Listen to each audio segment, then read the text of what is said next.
Okay, Assalamualaikum. Okay, untuk pantulan dalam penuh 6.2 kita masuk sikit tentang penerangan definisi serta ciri-ciri. Okay? Alright. Dekat sini, pantulan dalam penuh hanya berlaku dalam medium ketumpatan tinggi ke ketumpatan rendah. Ingat, ketumpatan tinggi ke ketumpatan rendah. Means macam ni lah, ibarat awak insaf diri indah, riangkan hati gundah kan, macam nak raya tu. So ibarat awak ada banyak dosa, awak nak kurangkan dosa, so awak penuh keinsafan macam tu. So ketumpatan tinggi, ketumpatan tinggi ke ketumpatan rendah, itu adalah nota yang pertama. Ibarat macam ni lah, daripada kaca ke udara. Kaca ni kan dia lebih tumpat, udara ni kurang tumpat. So bila pantul penuh means awak akan fully reflect. Maksudnya kalau masuk segini, keluarnya akan fully lah, sepenuhnya. Kalau nampak 100% masuk, 100% akan keluar. Tapi untuk berlaku pantulan dalam penuh, dia ada flow-flow dia dan syarat. Okay, so ni Rajah.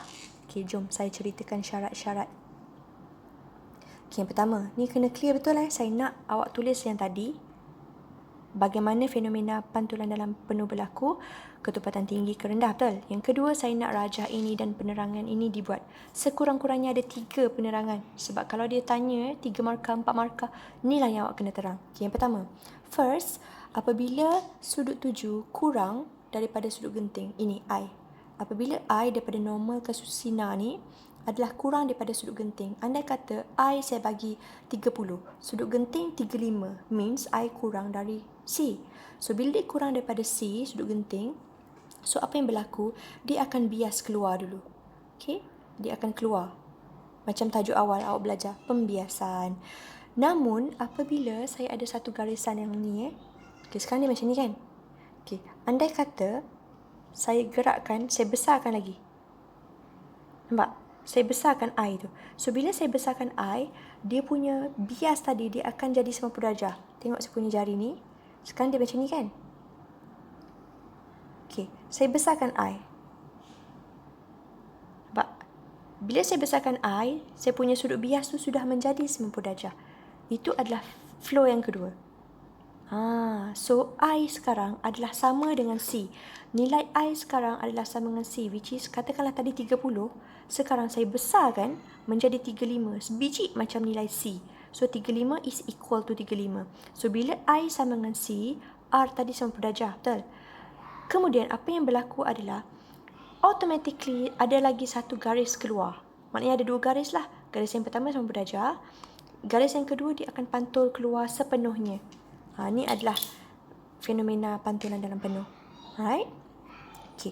Dekat mana dia berlaku? Definisi ni kalau boleh salin apa maksud sudut tuju? Sudut tuju adalah keadaan di mana sudut genting ialah sudut tuju apabila medium ketumpatan tinggi bergerak ke arah ketumpatan yang rendah. Which is waktu tu I ialah C. Masa tu R awak akan jadi 90 darjah. Yang ni. Saya ulang balik. Apabila I sama dengan C, sudut tuju sama dengan sudut genting, pada ketika itu sudut bias awak 90 darjah. Itu maksud dia. Ni, dia ulang balik apa yang saya terang tadi. Okay, dekat mana berlaku fenomena ni? Okay, saya nak awak salin another one. Ni kita dah buat. Saya nak awak salin formula ni, another one. 1 per sin C equal to N. Yang ni.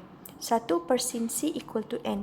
Kalau awak nak terbalik pun boleh. Bahagi pindah darab pindah bahagi. Benda yang sama. Salin formula ni. Kalau dia suruh kira C, awak kena guna formula ni lah. Cari sudut genting. Ataupun cari N diberi sudut genting. Okay. Next. Awak kena tahu di mana penggunaan PDP, pantulan dalam penuh. So, di sini adalah dia punya aplikasi. Okay, pertama, pelangi. Macam mana pelangi itu terbentuk? Kita dah ada projek mega, rakan kita dah terangkan. So, saya just bagi tahu sikit je. Ketumpatan rendah pergi ketumpatan tinggi. Ketumpatan tinggi pergi ke ketumpatan rendah. Waktu di sinilah berlaku pantulan dalam penuh. Sebab dia mematuhi syarat. Optik ketumpatan tinggi ke rendah. Betul? So, dekat sini dia akan pantul penuh. Nampak ni?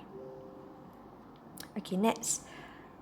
Aplikasi kedua ialah logam maya. Logam maya ini adalah apabila awak berada kat tengah jalan, contoh ni adalah awak dalam kereta. Awak nampak macam ada lopak air kat sini. Kenapa ada lopak air? Sebab cuaca waktu tu adalah ada perbezaan suhu. Ada suhu panas, ada suhu sejuk. So, kita anggap lantai jalan raya yang panas tu, okay, udara panas, sifatnya kurang tumpat. So, bila sifat kurang tumpat, tadi saya bagi tahu apa, macam mana pantulan dalam penuh berlaku? Mesti daripada medium lebih ke kurang, betul? Lebih ke kurang. So, kita anggap sejuk tu lebih tumpat. So, bila dia berlaku dekat sini, dia akan pantulan dalam penuh. So, dia akan nampak macam ada lopak air. Tapi bila awak makin dekat dengan dia, hilang lopak air tu, betul tak? Itulah nama dia fenomena logam maya. Logam maya tu adalah macam itulah situasi dia. And then yang ketiga, dia boleh berlaku dalam periskop. Awak duduk dalam laut, awak tengok luar laut. Maksudnya dalam kapal, awak ada objek periskop ni, awak pegang, awak boleh nampak benda dekat luar. Ataupun awak duduk dekat atas, awak boleh nampak objek dalam laut. Periskop lah yang berfungsinya. Dia akan ada satu prisma 90 darjah, 2 biji atas dan bawah. Kemudian objek tu akan dipantul penuh sebanyak 2 kali. Nampak? Objek tu akan dipantul penuh sebanyak 2 kali. 1, 2. Sehingga mata awak akan nampak objek tu tegak seperti mana keadaan asal. Okay? Next, aplikasi seterusnya berada dalam awak punya Wi-Fi kabel ataupun doktor punya fiber optic tube yang dia nak tengok body dalam badan awak. Ada kan doktor masukkan dalam hidung, dalam telinga, dalam kerongkong ataupun dia bedah perut, dia masukkan dalam perut untuk tengok mungkin awak ada panggil luka-luka dalam ataupun orang kata kanser, leukemia. Dia nak tengok tu, dia akan masukkan fiber optik. Fiber optik inilah yang akan terpantul banyak kali tu.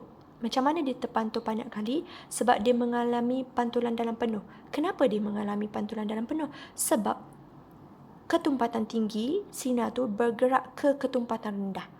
Itulah dia punya syarat. Okay? Dan dia punya flow cerita sama je macam saya terang tadi.